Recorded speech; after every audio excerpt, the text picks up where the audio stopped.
When I looked back at myself. My name is Eleanor Hayes, and I am 68 years old, living alone in a quiet neighborhood in North Carolina, United States. People say that getting old is peaceful, but they do not understand that sometimes peace feels like loneliness wrapped in silence. As I grow older, time seems to slow down around me, giving me too many hours to think, too many moments to remember, and too many reasons to miss the woman I once was. I never imagined that one dusty afternoon in my attic would open a door to all those memories I had carefully folded away. I was only searching for old blankets when I found a wooden box hidden behind my husband's fishing rods. It was worn out, corners cracked, as if it had silently waited years for me to notice it again. The lid carried faint carved letters, moments, a word I had carved myself long ago when life felt full and the days were brighter. I sat on the attic floor, the wood cold beneath me, and slowly opened the box. Inside lay photographs, hundreds of them, pieces of my life stacked one on top of another. The first photo on the pile was of me at 19, standing on a beach in California in a sky blue dress that danced in the wind.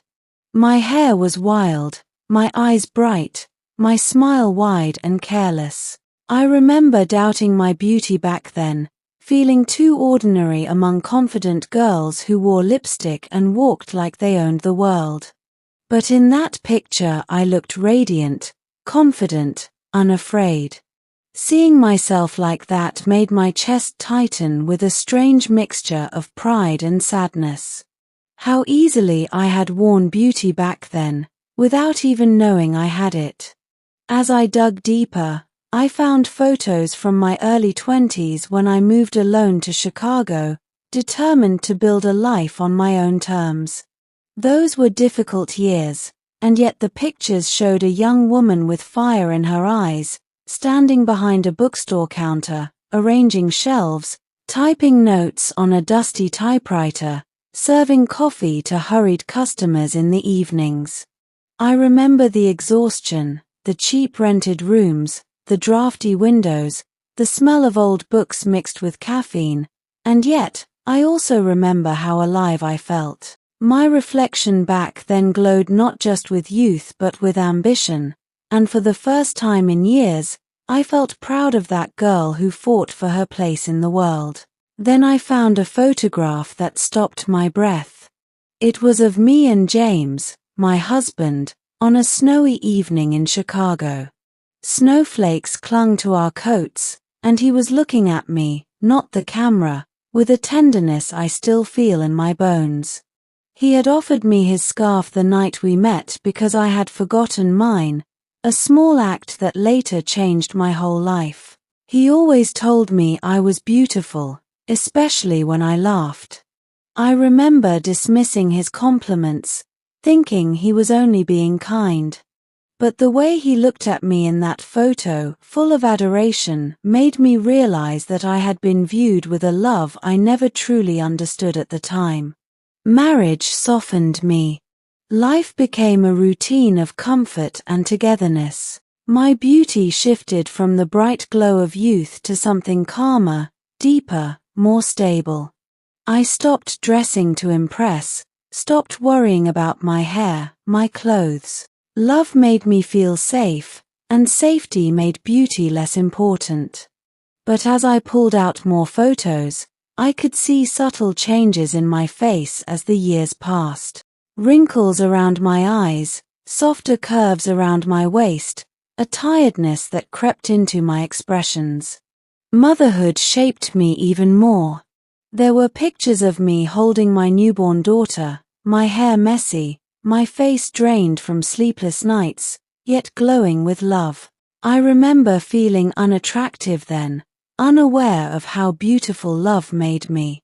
My children filled my days, and I rarely had a moment to stand in front of a mirror long enough to appreciate myself. In many photos from those years, I am not dressed well, my hair is tied loosely, my eyes tired, But there is warmth in every picture, warmth I never saw until now. Near the bottom of the box, I found the photograph from our 35th anniversary. I was wearing a pale pink dress, smiling beside James. He looked joyful, but now I noticed something fragile in his eyes, something I failed to see back then. That was the year he fell sick. I remember the hospital rooms, the sleepless nights, the prayers whispered into the dark, the steady breaking of my own heart. Months later, he was gone. After losing him, the camera stayed in its drawer. I couldn't bear to document a life that felt half empty. In photographs taken after his death, my eyes looked different, older not just from age but from grief. I learned then that sorrow ages a person faster than time ever could. Finding these photographs after so many years felt like meeting myself again, versions of me I had forgotten, discarded, or outgrown. I kept staring at them, noticing details I had ignored before, the spark in my young eyes, the confidence in my smile, the strength in my posture, the softness in my motherhood, the quiet resilience in my later years. Every picture was a reminder that beauty had never fully left me. I had simply stopped seeing it. I carried the box downstairs and placed it on the kitchen table. One by one, I lined the photos up, tracing the edges with my fingers. I whispered to myself, was this really me? Aging shifts your vision, not just your eyesight but the way you look at yourself. When you are young, you search the mirror for flaws. When you are older, you search the mirror for traces of the person you once were. But as I looked from the photographs to my reflection in the nearby window, a strange comfort washed over me. My face today carries lines carved by laughter and pain. My hair is white like morning frost. My posture is slower, my steps gentler. And yet, in my eyes, I saw something I had never appreciated before: wisdom, softness, survival, and a kind of beauty that has nothing to do with youth. I realized that beauty had been with me all along, through every era of my life. It was in my courage when I moved to Chicago alone. It was in my laughter with James. It was in my exhaustion during motherhood. It was even in my grief, because grief means you have loved deeply. Youthful beauty fades, yes, but another kind rises to take its place: the beauty of experience, memory, strength, and acceptance.